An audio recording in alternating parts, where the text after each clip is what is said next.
20장입니다. 누가복음 20장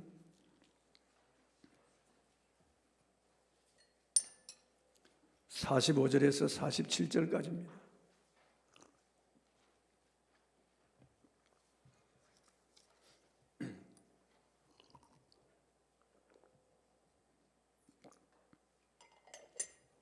합독하겠습니다. 시작. 모든 백성이 들을 때 예수께서 그 제자들에게 이르시되 긴 옷을 입고 다니는 것을 원하며 시장에서 문안받는 것과 회당의 높은 자리와 잔치 윗자리를 좋아하는 서기관들을 삼가라. 과부의 가산을 삼키며 외식으로 길게 기도하니 그들이 더 엄중한 심판을 받으리라 하시니라. 아멘. 하지 말라, 이런 제목으로 오늘 말씀을 선포하겠습니다. 얼마 전에 아시안 게임에서 탈락한 우리 축구 선수들, 국가대표 선수들이 열심히 했지만은 탈락하는 바람에 국민들의 실망이 컸습니다. 그러나 그보다 더 큰 충격을 받은 것은 대표팀 선수들끼리 분란이 일어난 것입니다. 대표팀 주장인 손흥민 선수보다 9살 연하인 이강인 선수가 주장인 손흥민 선수의 말을 듣지 아니하고 탁구를 치러 갔어요. 그 결과 다툼이 일어나서 몸싸움이 벌어지고 이강인 선수가 결과적으로 손흥민 선수의 손가락을 탈구시켰습니다. 그런 하극상이 벌어져서 국민들은 충격을 받았죠. 이강인 선수는 자기도 축구를 손흥민 못지않게 잘하고 자기 팬들도 상당히 많기 때문에 인기 절정에 올라 있었고 CF 모델로도 나가서 돈도 많이 벌고 있던 그런 전성기였기 때문에 아마 손흥민 선수의 말을 무시하고 그런 하극상을 벌였던 것 같습니다. 그 바람에 이강인 선수는 인기가 추락하고요, CF 모델 다 철폐되고 대표팀에서도 나올 수 없는 그런 지경에 이르게 되었습니다. 그때 손흥민 선수는 이강인 선수를 품었어요. 참으로 겸손하게 아직 어린 선수라고 하면서 그를 너무 비난하지 말라고 하면서 이강인 선수가 찾아왔을 때 그를 안아주고요, 그를 보듬고 다시 대표팀에 합류할 수 있도록 문을 열어주었어요. 그래서 우리 국민들과 세계인들이 손흥민 선수를 더 높게 보는 거죠. 이강인 선수는 국가대표팀에 합류는 했지만은 여전히 축구 팬들과 국민들의 시선이 좋지 못합니다. 왜냐하면 교만했기 때문이죠. 오늘 본문은 주님께서 제자들에게 삼가하라고 하셨습니다. 뭘 삼가하라고 했냐면은 서기관들과 바리새인들이 하는 짓을 본받지 말고 삼가하라. 이 삼가하라고 하는 말은 조심스럽게 가려서 하거나 하지 말아야 할 일은 하지 않는 것이라고 했습니다. 예수님께서는 이런 짓을 하지 말라 그렇게 말씀하셨어요. 그럼 바리새인들이 하는 짓 가운데 어떤 짓을 하지 말라고 하셨을까요? 교만하지 말라고 한 겁니다. 그들이 교만을 본받지 말라고 하신 겁니다. 주님께서는 서기관들이 사람들에게 칭찬받기를 좋아하고 인정받기를 원하고 언제나 높은 자리에 앉기를 원하고 대우받고 존경받기를 원한다고 하셨습니다. 그래서 이런 서기관들의 교만을 삼가라고 하신 것입니다.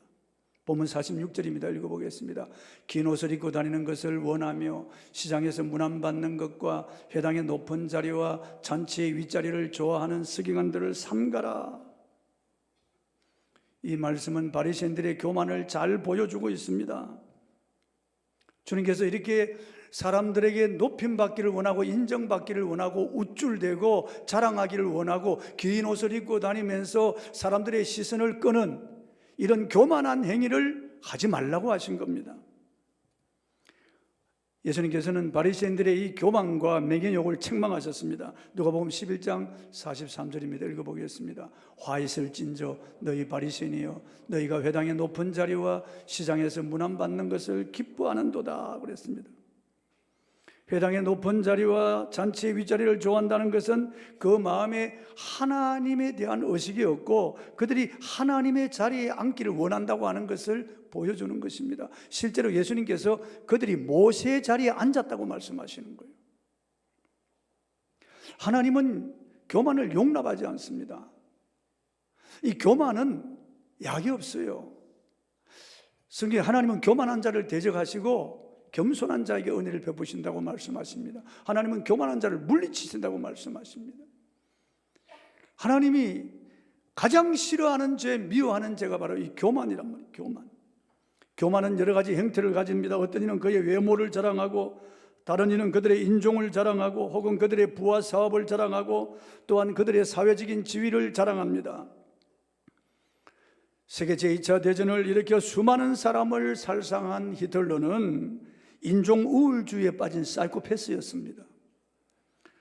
그의 종족인 북유럽의 아리안족이 가장 우수한 종족이므로 흑인이나 아시안 그리고 유대인들을 학살하고 아리안이 세계를 지배하는 것이 옳다고 주장했습니다. 그리하여 히틀러가 먼저 아리안족 가운데 장애인, 정신질환자, 불치병 앓는 자들 8만 명을 안락사시켰습니다. 이 교만한 견해에 수많은 독일 젊은이들이 열광했습니다. 이런 교만이 세계를 불바다로 만들었습니다. 그는 열등한 민족이라고 생각한 유대인 600만 명을 학살했습니다. 많은 나라를 침략하여 폐허로 만들었고 수백 수천만의 사람을 죽였습니다.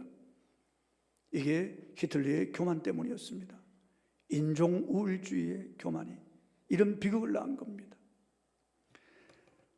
공산주의 창시자 칼 막스가 젊은 시절에 지었던 시가 하나 있습니다. 그러면 나는 하나님처럼 뻐기면서 다니겠네. 이 세계 황무지 사이를 내가 하는 말에 강력한 힘을 부여하면 창조주와 똑같은 기분이겠지.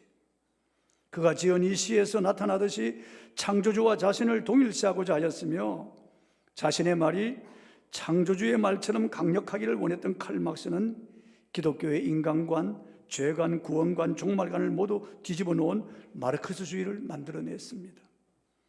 이 땅 위에 선한 인간들의 끊임없는 진화를 통해 완전한 나라가 완성될 것이라고 하는 헤겔의 사상에서 출발한 마르크스주의는 예수 그리스도의 십자가 구속을 믿지 못하게 하고 부활도 영생도 하나님의 나라도 영원한 심판도 천국도 지옥도 믿지 못하도록 하는 사악한 사상입니다.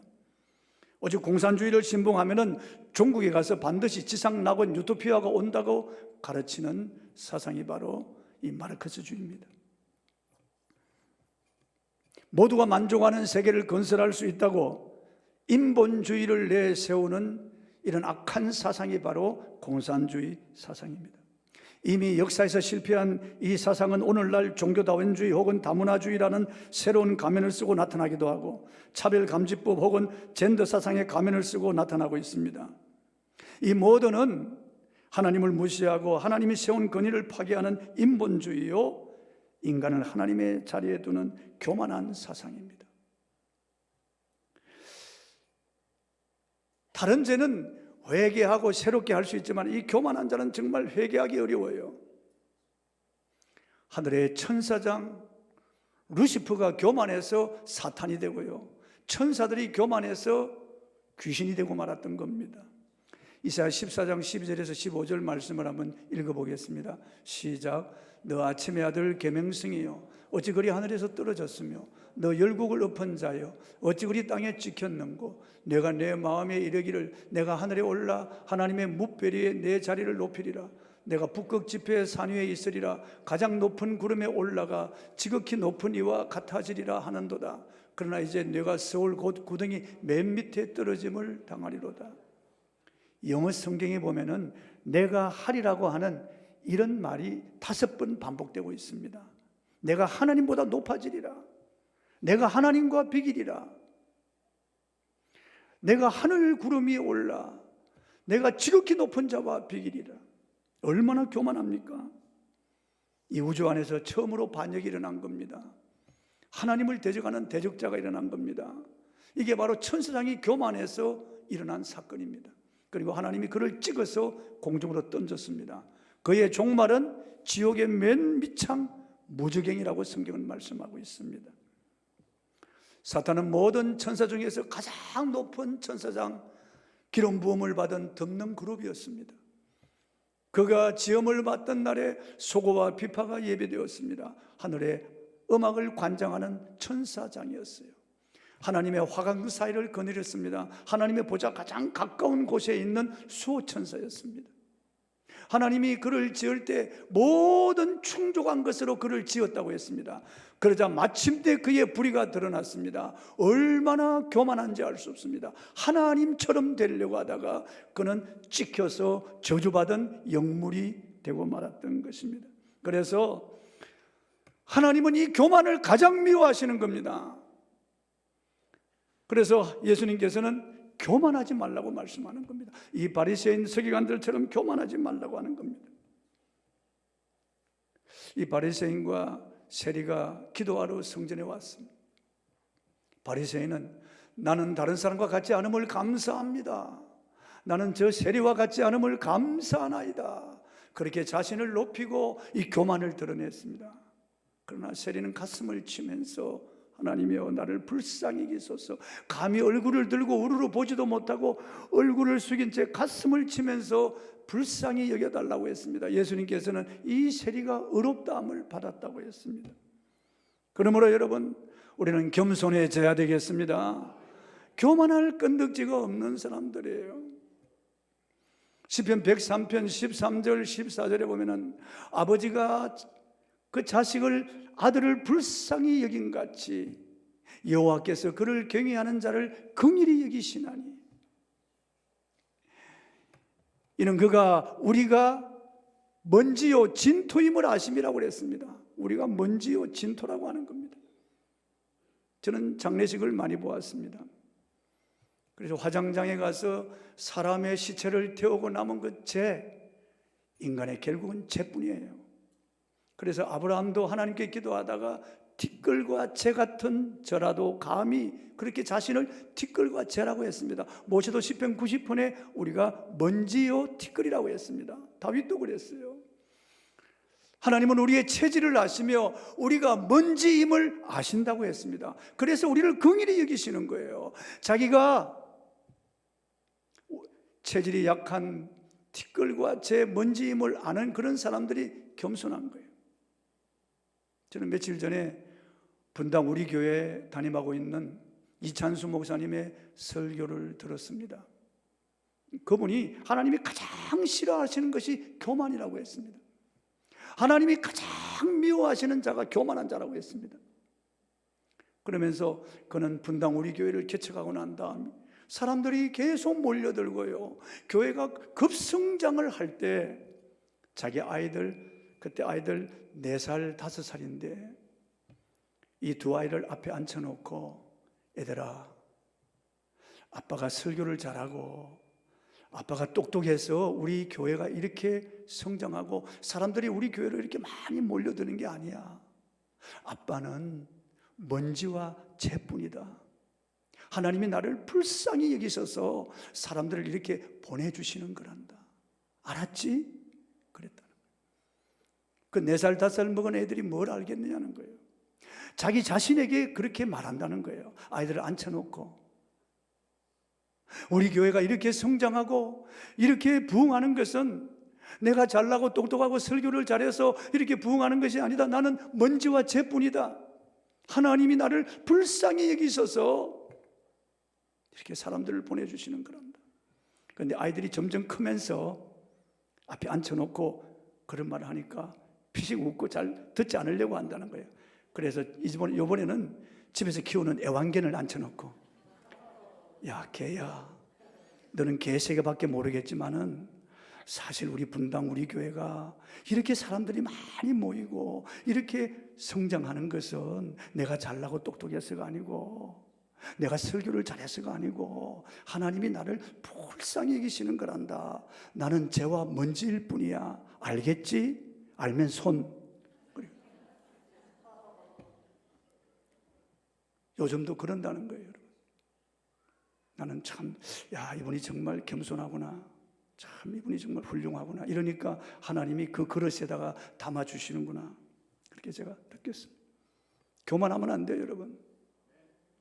우리가 먼지와 재라고 하는 것을 꼭 기억해야 돼요. 먼지와 재라고 하는 것을. 그 다음 두 번째, 탐욕을 품지 말라고 하십니다. 본문 47절입니다. 읽어보겠습니다. 그들은 가부의 가산을 삼키며.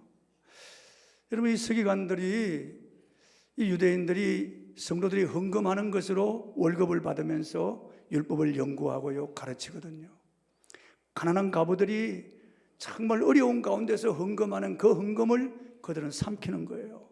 그 헌금을 가지고 치부하고 그 헌금을 가지고 잘 먹고 그들은 즐기면서 그렇게 가부를 구제하지 않고요, 가난한 자들을 돌아보지 않고 어서대고 자기가 잘나서 그런 줄 알고 오히려 가부의 가산을 삼키는 이런 탐심을 넓히는 사람들이라고 말씀하시는 거예요.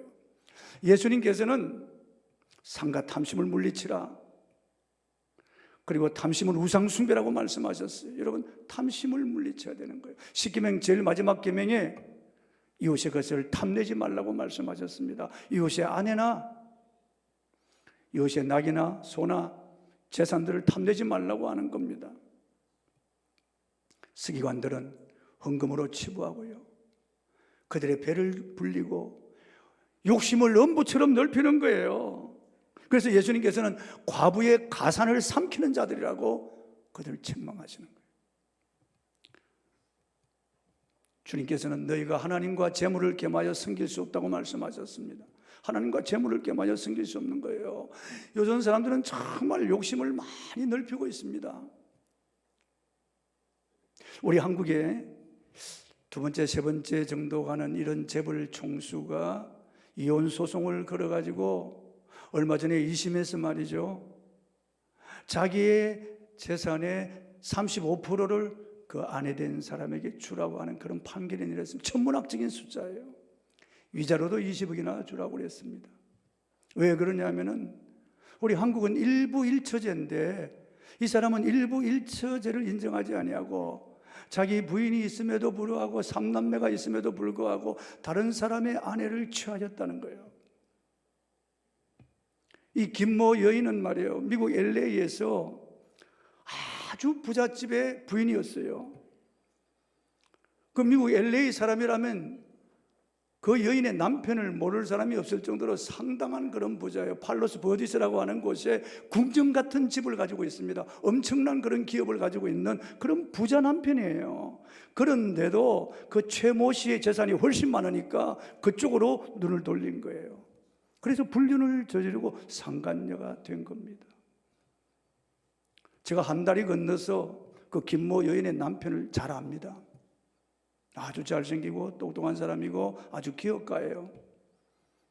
아들 하나 두었는데 그 아들도 최모 씨의 호적에 입적을 시키고요, 최모 씨와 불륜을 저지른 거예요. 이 최모 씨는 그 남편에게 편지를 보내서 이혼하라고 협박했다고 법정에서 판결문에 나온 겁니다. 그렇게 제가 한 달이 건너서 그 남자를 잘 알고 있습니다. 참 욕심이 잉태한 적 죄를 낳고 죄가 장성한 적 사망을 낳았다는 겁니다.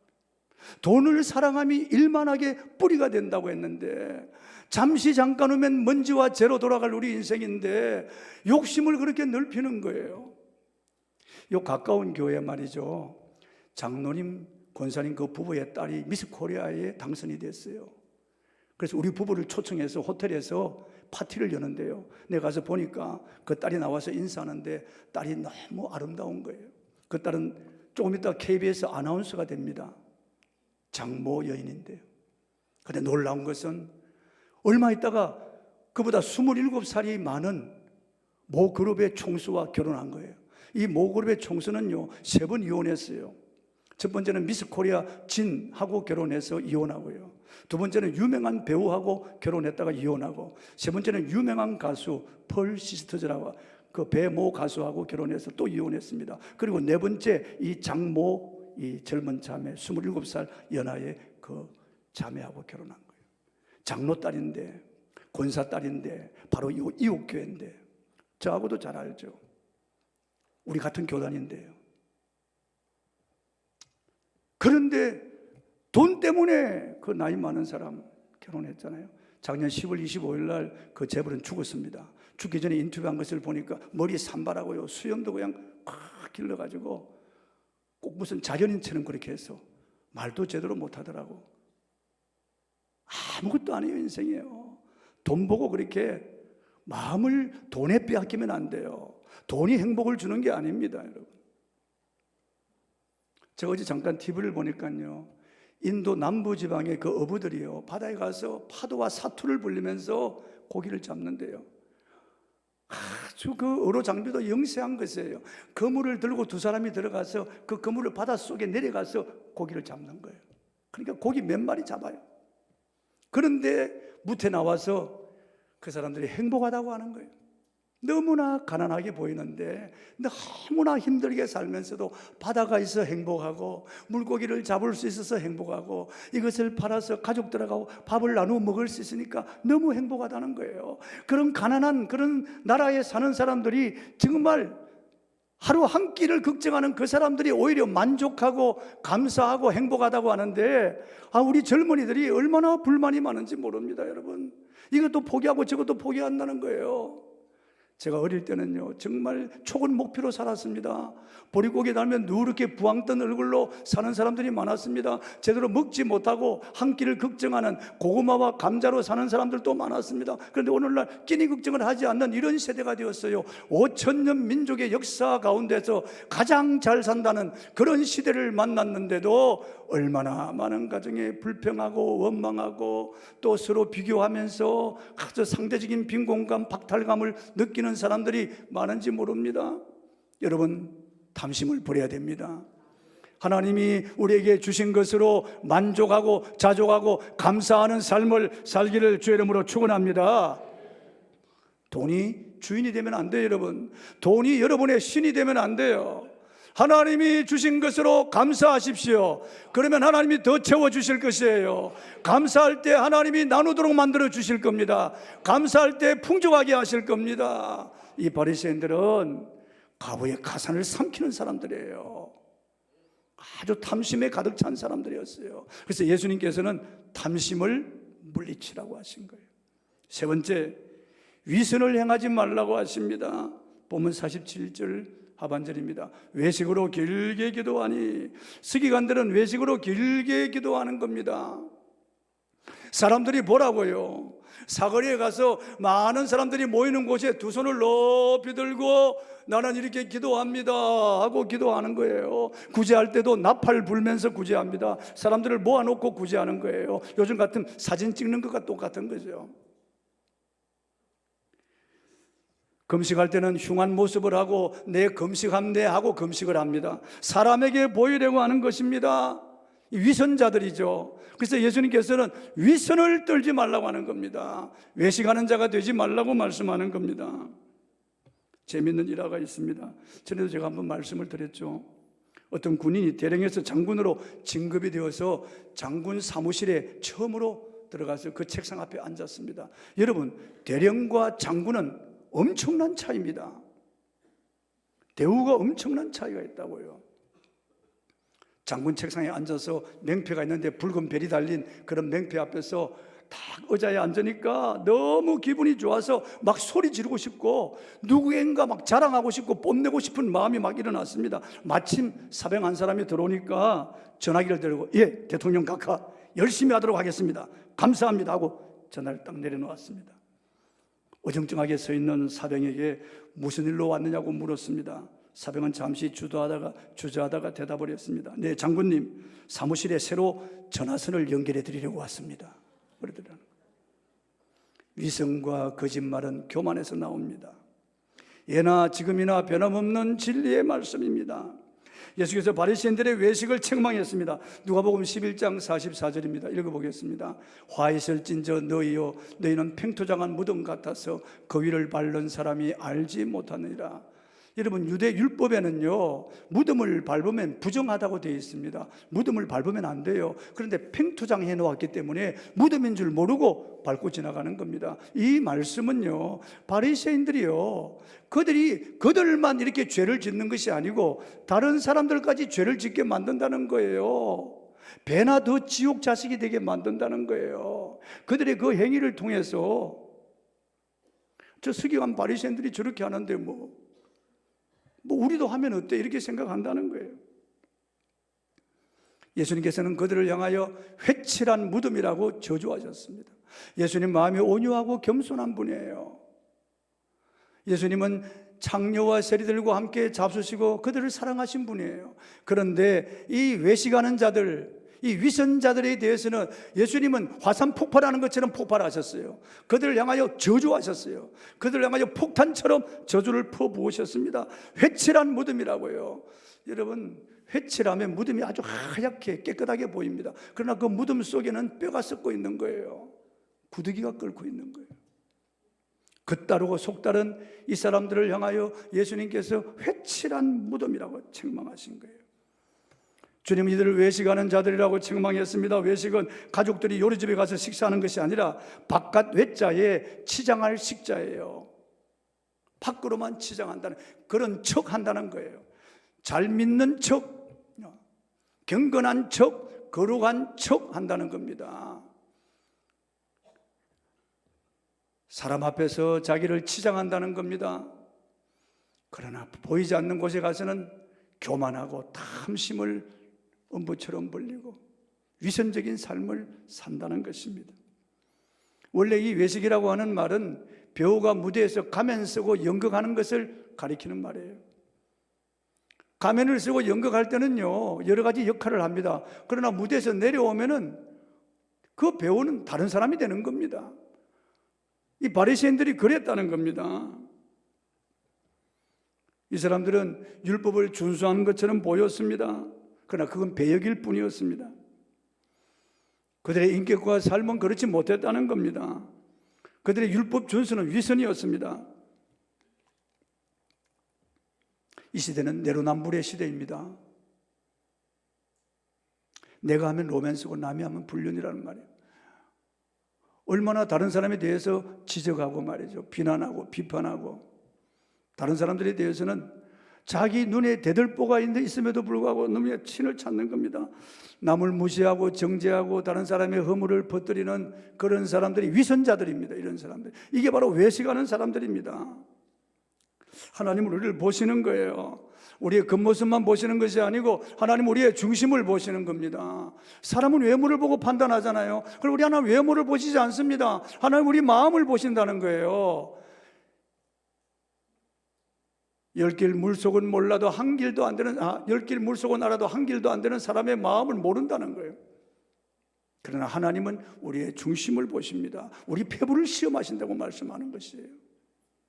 우리는 사람의 눈보다 하나님의 눈을 의식해야 됩니다. 언제나 우리는 하나님 앞에서의 삶을 살아야 됩니다. 코람데오 하나님 앞에서의 삶을 살아야 됩니다. 언제나 하나님을 의식하고 살아야 됩니다. 예배당에 와서 예배 드릴 때나 집에 돌아가서 있을 때나 같아야 된단 말이죠. 우리가 하나님 전에 와서 하나님께 봉사할 때나 직장이나 사업장에 가서 일할 때나 똑같아야 된다는 겁니다. 여기 와서 다르고 저기 가서는 또 다른 사람이 되어서는 안 된다는 겁니다. 겉다르고 속다른 사람이 되어서는 안 된다는 것입니다. 말씀을 맺습니다. 예수님은 하지 말라고 말씀하셨어요. 삼가하라고 말씀하셨어요. 이런 짓은 절대 하지 말라고 하셨어요. 바리새인 서기관들처럼 교만하지 말라고 하신 겁니다. 이 사람들은 탐욕 품지 말라고 하신 겁니다. 이런 사람들처럼 위선을 떨지 말라고 말씀하신 것입니다. 언제나 우리는 하나님 앞에서 감사하며 자족하는 삶을 살아야 되겠습니다. 겸손해야 되겠습니다. 겉과 속이 같은 사람이 되어야 되겠습니다. 진실하고 정직한 사람이 되어야 되겠습니다. 찬송하고 기도하겠습니다. 낮은 해처럼